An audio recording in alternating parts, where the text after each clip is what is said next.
nothing else, the fact that this is aspirational is something that we should keep in mind in this way. Because if you have AA quotas, for example, and you do not meet the necessary numbers for the AA quota, you don't then decide, because sexism and overwhelming forces have prevented you from meeting that quota, oh, let's just give up and drop it down a bit. You continue to attack the pervasive norms which have caused you to not meet that quota, not give up. Many of the harms that that side of the House pointed to are harms of corruption, and they are harms of government taking an end run around the law in order to achieve their own goals. Those are not necessarily linked to the Constitution, and as Ben notes in a POI, are going to continue. We would note, however, that the Constitution is a crucial tool in preventing that, on the basis that Jacob Zuma, for example, was indicted for corruption and removed from power, partly on constitutional basis, because it was shown that many of the laws he tried to push through were constitutional violations. We think that the Constitution is an important tool for solving problems that are pervasive in South Africa, and which continue to be pervasive. What am I going to do in this speech? Briefly, some rebuttal on whether or not this prevents you from criticising rights in South Africa. Then I'm going to explain why these provisions are actually very, very important in South Africa and the benefits they bring to that country, both normatively and practically. So, in terms of rebuttal, the claim from this side of the House is that these constitutional rights are particularly enshrined in the national psyche and the zeitgeist of South African norms. No, thank you. And as a result, it is very, very difficult to criticise them. I want to say that I think that this is a slight misunderstanding of how rights are criticised. Because I think if a right is put forward as an incredibly sacred thing, it is very easy to criticise a failure to meet that aspiration. It is very hard to criticise that right itself and ask for it to be abolished. This is why it is very high in the US, for example, to criticise the Second Amendment, because that right is enshrined. I think it would be very easy, however, in the US, and it is very easy, to criticise to criticise people who try to restrict freedom of speech. No, thank you. And the problem here is that many of the attacks that are put against rights by some South African activists are attempts to abolish these rights themselves. And we agree with you, the existence of this Constitution, no thank you, does prevent this. However, we think it actually makes it far easier to critique failures to meet these rights. And when these are basic rights like providing housing and water, we think that by necessity they hold a corrupt government to account perhaps more than we otherwise could. We think the connections to, no thank you, people like Nelson Mandela are very important, because we can say that these were the aspirations of these great figures of the past, and the government of today is not meeting the standard that was set then. These are empowering norms and narratives for people who are opposing corruption and government mismanagement to use. We think that's crucial. No thank you. So, in substantive, I want to do briefly in setup. We think that the first thing to note is that we do not believe that there is a connection between the economic failures of South Africa and the failures to meet these norms and the existence of these constitutional norms. For the most part, the reasons why South African governments have not met these norms or continue to be deeply problematic have been spurred by corruption and have been spurred by economic mismanagement by the ANC over the past few decades. Broadly speaking, we think that there is nothing inherent to these rights which cause them to be used poorly for people. So, we think, no thanks. So, how these provisions have helped. The first thing I want to note is that these provisions, and OG correctly notes this, are very, very crucial to the national psyche of South Africa. But why is that important? The history of these rights and the reason these rights were created was because these were the very rights that were denied to black people in South Africa during apartheid. That's not an accident. And the cultural zeitgeist of South Africa is still deeply connected to what happened in apartheid and the memories of those atrocities. Removing these rights will have a number of particularly harmful effects that will primarily go directly to the black population of South Africa. What are the effects? First and foremost, no thank you, we think that there is a deep connection culturally with many of these rights. Removing them will be seen as an attempt by the government to abrogate responsibility for apartheid and remove the memory of apartheid from the national consciousness. We think that this will firstly probably lead to significant political disenfranchisement, and in the worst case scenario, likely lead to outright rioting on the basis of the government actively trying to conceal the crimes of the past. We think that the existence of these rights in the cultural memory of South Africa is still crucially important, and it's something that people hold very dear. We think that that's a harm, no thank you. But we also think that because many of these people like their parents and their families lived through apartheid, they hold the connection to these rights very closely, and the people of South Africa deeply value those rights. But we also note that the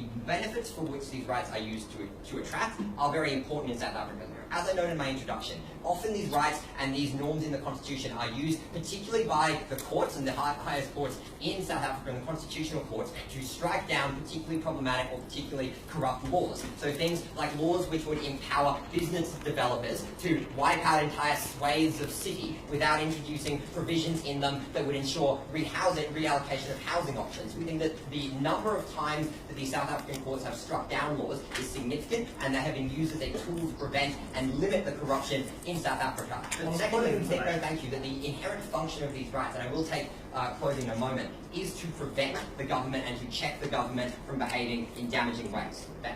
The South African Constitution since 1994 has been amended 17 times. Doesn't that imply that the Constitution is not considered a sacred document in and of itself, but rather that it is respect for the rights that you are talking about that guarantee there is continued political support for their continuation? I would note that there is, as your opening notes, a particular connection and a nexus between these rights and their enshrinement in the Constitution that is an important narrative. But I don't think these people would... I think all of the harms I noted earlier are still true, which is removing something from the Constitution and just going, I'll put it into a law, isn't the same thing. Also, I think your opening was broadly against legalising many of these things, or at the very least putting them into laws, for the reasons that putting them in the Constitution obviously has those same harms. So I think broadly speaking, that's... I think that connection to the Constitution remains, and the connection to those rights remains. But I think the other thing to keep in mind is that the ability for these courts to use constitutional powers to hold the government to account is crucial. They're an independent body, and they're a body that is heavily publicising all of their rulings and all the actions they take. That creates an incentive upon the government to make it clear that when they are passing laws and passing regulations, that those are very in keeping with these norms and with these constitutional rules, and it means that they have to try very hard to ensure they stick to them. So, final thing then in this case, why it is important to normalise aspirational rights. I think that when you normalise rights in society, and there is no doubt that South Africa is far from perfect and has a very, very long way to go, but the benefit that we can claim on opposition is that by normalising these rights, we create an aspirational populace. By having these rights in the Constitution, it is more likely that people will be politically engaged because they have been told that they are deserving of these rights and are not getting them. We think that that creates a norm of activism, and it creates a larger norm of people working for these rights. We think that these rights are important to the South African people. We need a system in preventing corruption. Proud to a close.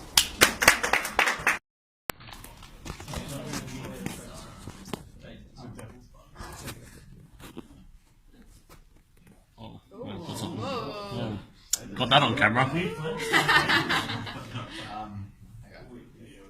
I wouldn't really consider that a flex.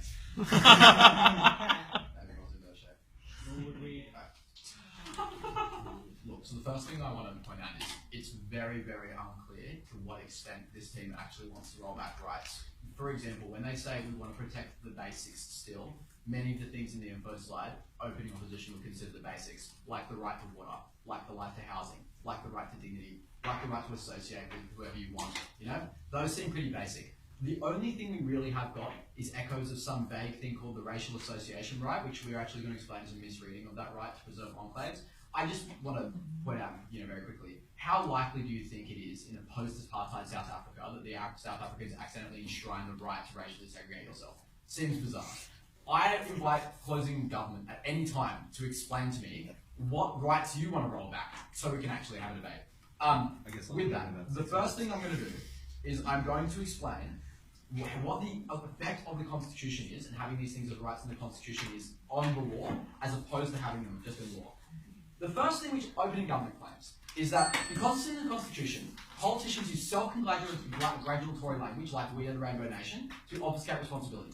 There is nothing in removing these laws, these rights in the Constitution which stop politicians from doing that. In fact, politicians' desire to evade responsibility will persist regardless of whether this is in the Constitution or not, which is why all governments around the world, regardless of whether they have positive rights in the Constitution, say things like we are a multicultural nation, say things like we are a nation of equals, say that we're the nation of opportunity. So that does not change. Secondly, then they say, well, you're told, when you go to protest, your rights are already protected, go home. That is no different to a government saying your rights are already protected in law, go home. If you have a problem, sue. And we say actually having it in the Constitution is a lot better because not all laws are acted in good faith. There are many laws in Western nations around the world, especially in South Africa, where the government simply just doesn't follow up, right? Where the bureaucratic systems fail, where the funding is never properly allocated, where they promise development and development never comes. What we say is that when you put that on the actual individual victims of those lack of promises, that relies on the legal capacity of the most vulnerable individuals who are further vulnerabilized by the failing of that law to enact them to sue with what legal funds in what legal arena to make sure that law is put in properly. When it is a constitution and it is the very, very powerful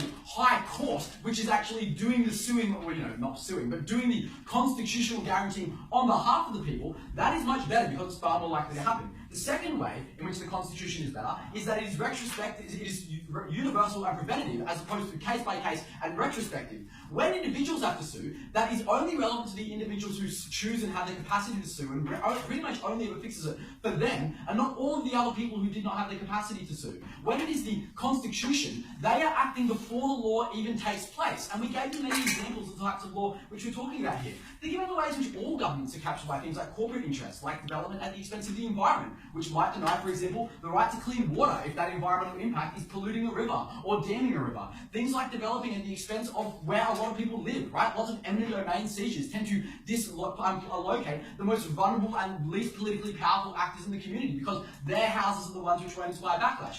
When you rely on those individual people going to a court, they're too busy trying to find a house to go to court. And they've already lost their house. When it is the Constitution doing it, and it's the High Court is forcing amendments on these bills before they are even enacted. It is providing a chilling effect on the government, even putting forth such ridiculous laws to begin with. And it happens before the harm has occurred. And it happens for everyone, not just those who have the capacity to sue. The last benefit which Phil tells you about is the fact that this is a very public thing. Individual lawsuits about individuals suing government doesn't have any normative effect on the community unless that case goes particularly public. Constitutional courts going after the government is big news. They generate their own news. And so what it means is that when these rights are protected, they're protected in the eyes of everyone. And the government knows that they are being watched, not just by the Constitution, but by proxy, the people who are paying attention, which, number one, means that when these things are challenged, it further reinforces these quite dignifying norms of the community. And secondly, it lets governments know that they are being watched in the future, so it prevents them from enacting back laws to begin with. Okay, so do you guys have an actual case? Yeah. Go for it. Oh. Why are there so many more slums on the outskirts of Johannesburg than there were before the Constitution? I would say that I don't know, but I very much doubt that the Constitution constitutionalized slums. That's what I'd say. Maybe if I had to take a guess, that in an effort to ensure the right to housing, the government created slum communities people could live in, as opposed to them having no houses at all, in which case it is the best of two bad options. So that would be my answer. If you've got a follow-up, I might take it later. Okay, very quickly, opening government has this weird thing about racial association, which they never really explain how it exactly is that the racial association law entrenches apartheid, but I would just say this. The actual racial association right is the positive right for you to associate with people of whatever colour you want. And that's quite intuitive, right? Because it was oppositional to apartheid. It was like you're no longer able to just, dismiss association on the basis of race. I find that very puzzling as to how that right enshrined segregation. If there was a reason out there, we need to hear it. Okay, so the next thing the opening government says is that because these rights are in the Constitution, attacking the government will be seen as treacherous and thus anti-patriotic or something. We say actually no, that's not true. Because when you attack a government for not meeting the standards set by the legacy of Mandela, you're saying you're not attacking the legacy, you're not attacking the culturally important thing, you're saying that the government is not living up to those promises. So it actually further empowers those criticisms. Think of the way in which the US government, for example, is pilloried every time they try to pass any law on gun control or any law on freedom of speech because they're criticised for not living up to the legacy of the founding fathers. It is the same thing here. It actually empowers criticism of the government, doesn't reduce it.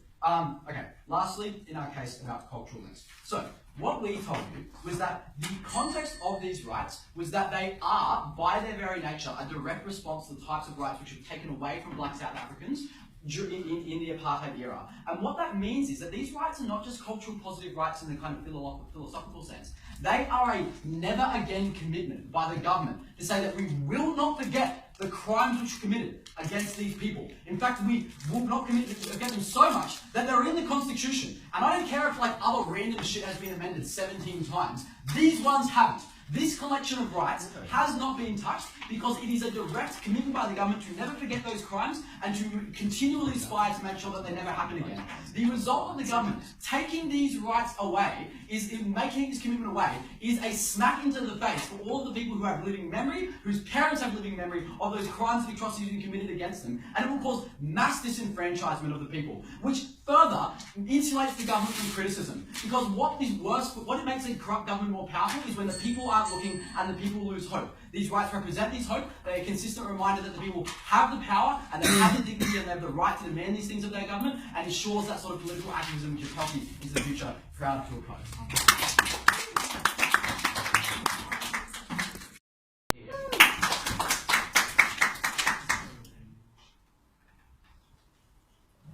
The large majority of the opening half of this debate constructed the Constitution as an explicitly aspirational document. But it wasn't written as an aspirational document, it was written as a real promise for the things that South Africans should get out of their government. And it is enforced as a real document as to the priorities of the South African government. The problems with that are, of course, in sending that message that they would guarantee things. I'm going to answer Ben's question, Ben's thing getting it wrong on slums. There is a causal relationship between the signal of dissent and the formation of slums. But also, critically importantly, it led to the creation of many economic problems because the government is not able to properly function. Because the secret of the South African Constitution is that it makes so many commitments that it puts the budget into a structural deficit. South Africa is the only country in the world to have a constitutional structural deficit. They cannot generate the revenue to pay for the promises that are made there, and that then requires legally enforceable trade-offs to be made that deprioritise growth and reprioritise short-term spending that ultimately cannot help or service South Africa. But let's begin by telling the story as to why South Africa has so many slums on the outskirts of Johannesburg. And it's really quite a tragic story that the opening half acknowledges much of the genesis of. This was a promise that was made to all South Africans about everything that they deserved, the things that were never going to happen to them again at the end of the apartheid era. And it happened in a moment of frenzied national unity and celebration, unlike little which had ever been seen before.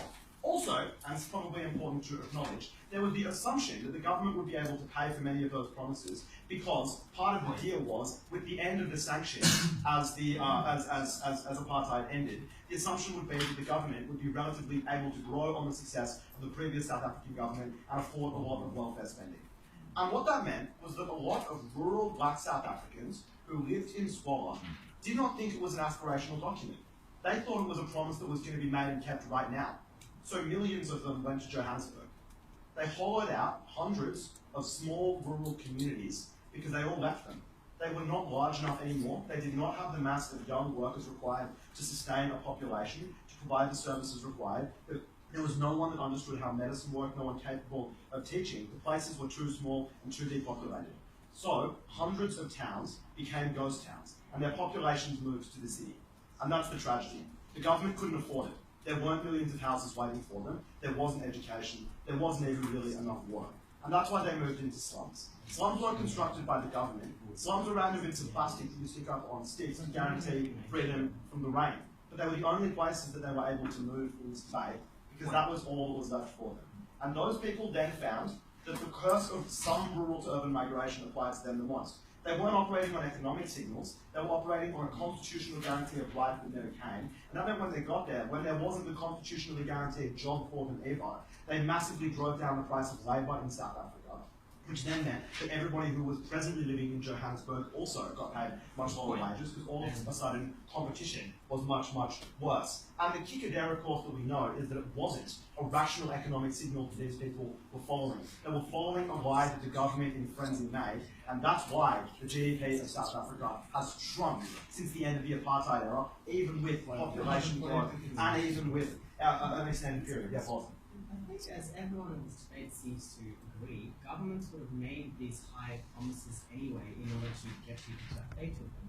And rural workers are always organically overly optimistic and move to cities to try and get better jobs. So what really is the marginal impact of your case? The marginal impact of the case is, I guess, if you think the opening has a case, either opening 10, that precisely translates to right? If you think the Constitution is a document that people saw as valuable, the Constitution is a document that people saw as being special, And you would be wise to believe that because, as both opening teams acknowledge, constitutions are guarantees of particular things.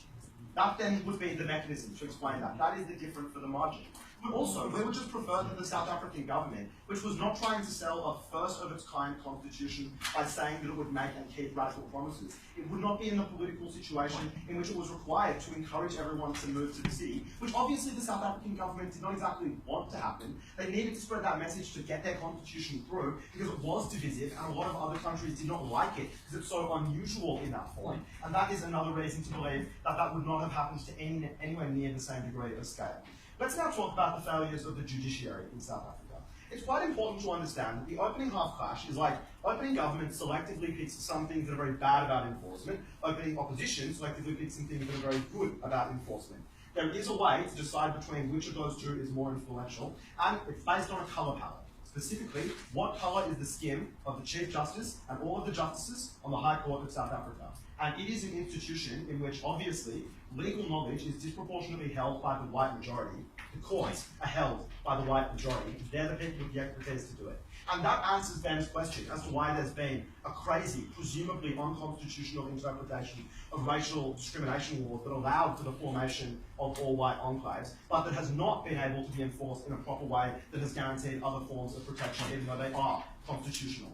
Because apartheid still lives on when the document that gives a truly expansive set of rights then means that white majorities on courts can pick and choose the ones that they choose to enforce. And that is dangerous because it obviously undermines the legitimacy of those outcomes and it breaks the clash that the opening half just couldn't get past. How are those laws likely to be enforced? Let's finally talk about the economics of this. No, thank you.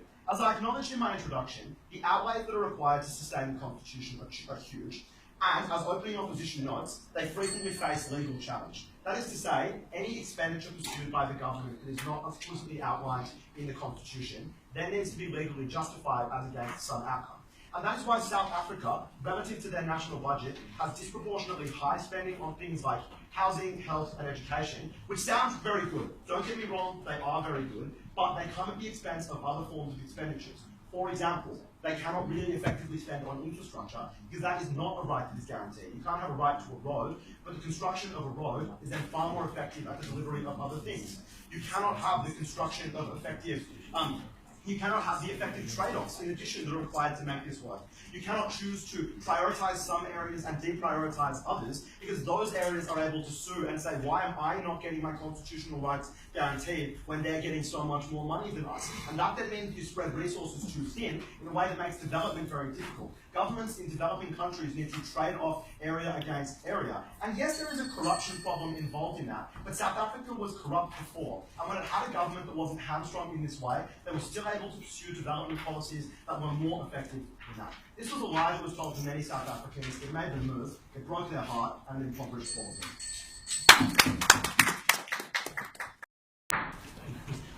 The world's most Yeah.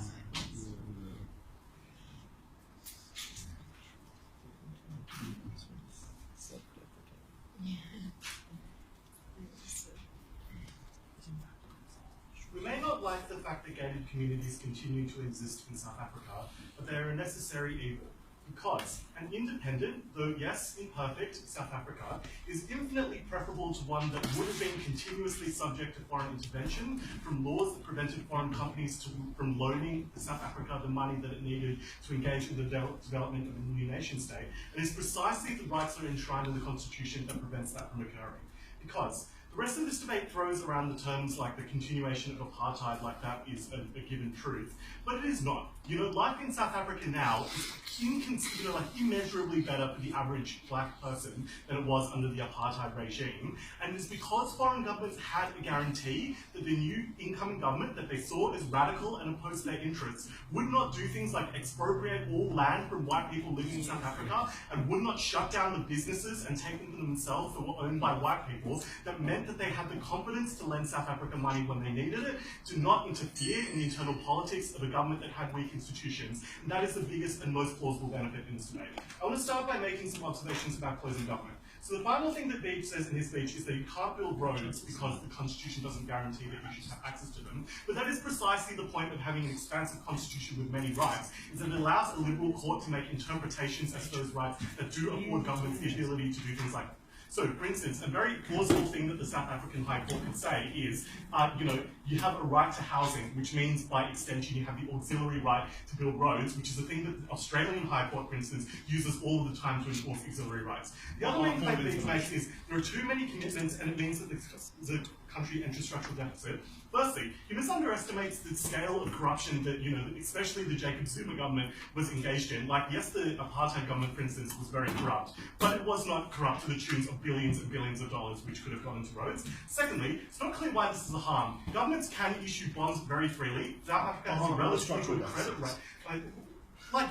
Structural deficit, what the fuck does that mean, Beach? Australia, for many years, had a structural deficit, and it can do that by continually restructuring its debts, which South Africa can do because it has a very good credit rating, for the reasons that we're about to give you. And thirdly, it's preferable to the alternative ways in which those funds were being allocated. So Beach is like, well, you couldn't allocate the funds to certain communities and not others, because every community has a right to demand them. But which communities do you think would have had the loudest voices to make demands in post-apartheid South Africa? Probably the ones with the most capital, for instance, so maybe white people living in cities, if not them, at least rich black people living in the cities. It is preferable that the regional workers, who, as Bostan points out in the point of information, would have moved to the cities anyway, at least had access to some form of housing, instead of no housing at all. So let's move on to the substantive portion of this extension, which is why this guaranteed the stability of South Africa following the apartheid regime. So following the end of apartheid, there was a significant amount of uncertainty regarding the future of white people, given the amount of popular resentment towards those individuals and the promise made by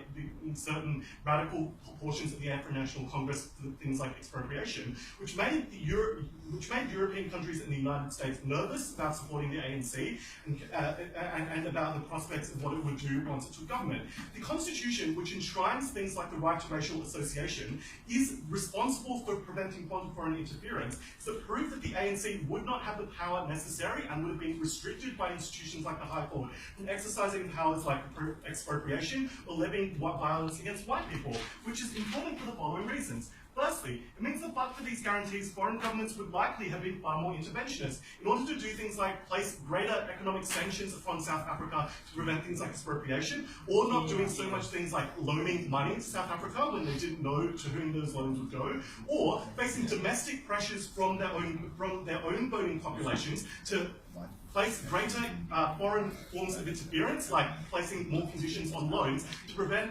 retaliation against Europeans living in South Africa. And if Beach's problem is that the country has structural debt problems, well, a developing country usually has a lot of debt because it needs to borrow lots of money to build infrastructure. But the fact that these guarantees exist gives it access to cheaper credit, so greater guarantees on the limits of the exercise of power that could potentially be used to restrict the activities of businesses. The second main benefit of this is that it massively discouraged capital flight from South Africa in the early years of the South African National Congress government, because before the overthrow of the government, it was not clear as to what the ANC would do with respect to things like land, yeah? And for the reasons that are often given in debates about expropriation, there are legitimate moral claims that people had to expropriating that land from white people to the black people to whom it rightfully belonged. But the problem with that is that were people to believe that that would occur, it likely would have meant that all the people who had the expertise necessary to run farms, the money necessary to prop up businesses, the connections to other foreign corporations in order to get access to things like credit or business opportunities would immediately have left South Africa. So Beach's problem is the shrinking GDP of South Africa currently. Imagine what it would have been like if all of the individuals with the expertise necessary to run businesses had left that country immediately. And yes, that says to some extent, like the country is relying upon white people to its success, but progressively, South Africa has become slightly more equal. Those forms of capital are being passed on to, black South Africans in the forms of jobs and in the forms of work experience. But that is a gradual process that is only enabled when businesses had the guarantee that their investments would not be taken away from them, when white people knew that they were safe from retaliation from black South Africans as a result of the Constitution's guarantee of the right to racial association. I'll take literally any point of information, guys, Beach. If you give a large amount of debt to a country that is very corrupt, that is not a productive development strategy. It just allows for more efficient expropriation of national assets because they just incur more debt because they have a highly liquid way of being corrupt. Yeah. This is actually a very marginal benefit. No, your benefit is marginal because you're like, if you give debt to a corrupt nation, they will do bad things with it. But like the Constitution doesn't really fix the corruption on either side. Yes, but like obviously the point is that countries are more willing to give debt to South Africa currently with the guarantee that they have. That means they're more likely to enter into negotiations that lead to greater transparency, for instance, which is why it's more likely that the debt is used for good things under our side than it is under yours. Finally, we say this means that there is a greater buttress against the temptation to populism, because we say it would have been very easy for South Africa in its early days to give away from Nelson Mandela's moderate rhetoric to more populist forms of retaliation against white people in South Africa. And that's particularly the case given that the country initially had very weak institutions, when the country needed to undergo a transition period in which the rule of law was not necessarily enforced as strictly as it had been before. And the rights enshrined in the South African Constitution, which by the opening half's own analysis are an aspiration that the majority of South Africans bought into, were what enabled that peace to occur for South Africa to make the gradual transition to becoming a flourishing country that it will be in the future. And that's why we vote.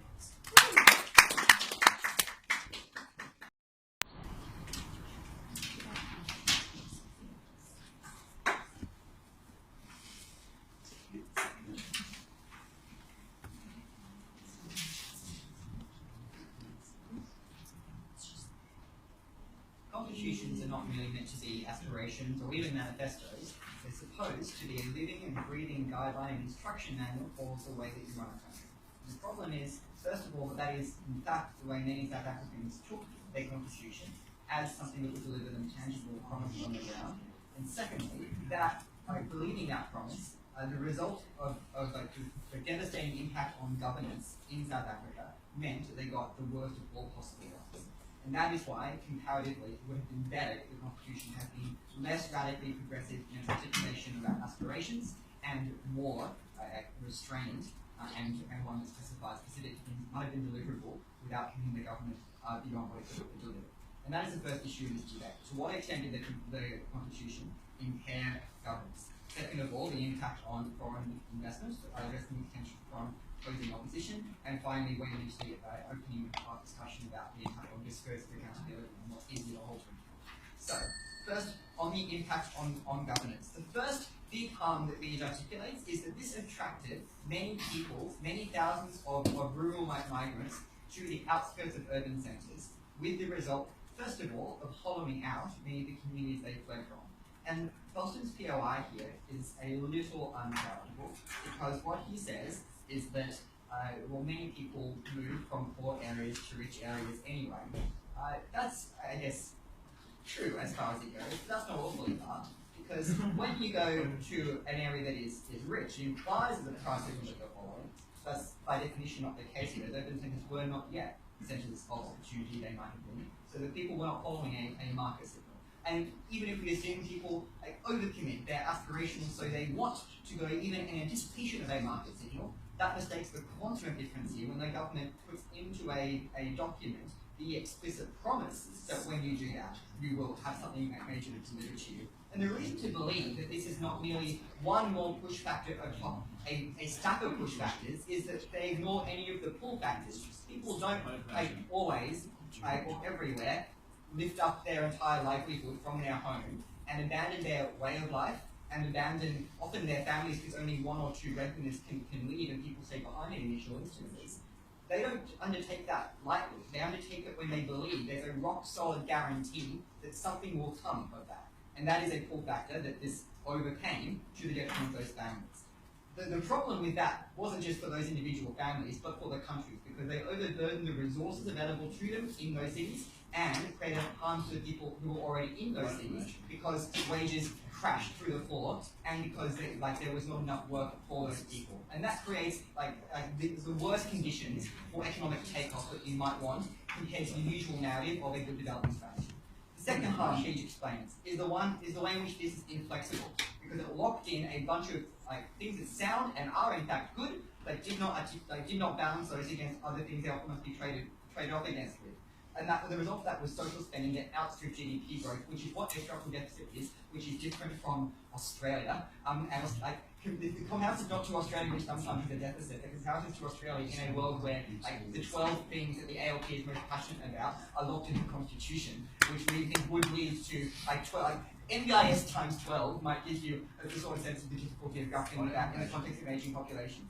Anyway, moving back on, the other issue here is about the distortion that occurs when actually good but unsexy things didn't make the cut: creditworthiness, infrastructure, deficits, and indeed maybe even foreign direct investment don't make the cut, and I have attention diverted away from them because they interact badly with the things that were promised.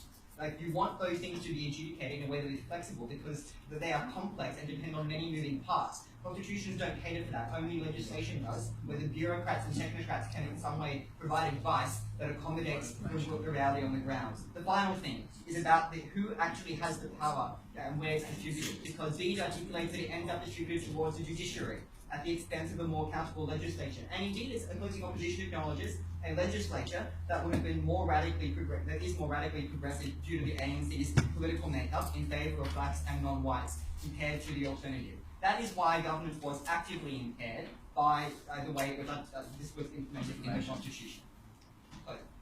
Courts often consider the practical effects of implementing policies, which is why even in your best case, money was spread out so wide that it literally had no effect. That law would be unconstitutional and courts would allow governments to sit This is another one of those things. They say a true thing, but the implications are not at all what they imagine. Courts often consider things is different from good laws are made when lots of lawyers and legislatures combine on them. Like, the problem with a court is much more, like, first of all, it doesn't have a remit or a mandate or any legitimacy in objective its bounds to decide the exact trade-off of government policy and welfare spending on a population in economic settings. And it's clearly far beyond what a court should do. But if this did attract foreign direct investment, as opposing opposition tells us, our extension shows why this would not at all be worth it. Because you would not impoverish a country to attract more external capital. Like, that would be a perverse set of priorities in this debate. So if you accept our extension, their strategy is indeed a terrible one to pursue. But let's explain first of all why it is untrue. Because the widespread participation in the divestment campaign suggests that many other countries were not just looking to South Africa's constitution as a guide that its governments would be good. Possibly they were more interested in specific indicators of economic development and equality in that country. The second thing is that less foreign capital would not have necessarily been bad for a country with a corruption problem. As Beach mentioned in POI, this flows largely to people who end up storing it offshore in a sort of revolving door of capital. That means that investment doesn't end up reaching people on the ground, which is one of the worst development problems afflicting South Africa. So the lack of a constitutional protection against corruption here is probably neither here nor there, but the problem on their side is that the constitution focusing on everything else meant that there was less attention on that particular problem. So, discursive accountability, just quickly. Is the Constitution an unassailable value statement for the nation? We explain it's more of a living and working document, but we ended up with the worst of both worlds, because to some extent the aspirations were taken to be beyond pretty, but there was like relatively less discursive space available to articulate the unsexy trade-offs involved in fully realising those benefits. The other question to do with opening opposition is, which is bigger news, is it court cases or legislation? Beach's context tells you that the kind of attention received ended up being counterproductive. So even if it is the case that you should in theory get attention when you fall short, in practice that was like no consolation to people on the ground who were screwed over by the way the law was implemented. Because the reality is that there's a giant gap between the promise and the reality today, where many people literally don't have the drinking water they were promised. The extra attention empirically did not work. Our extension explains why, and that's covered one today.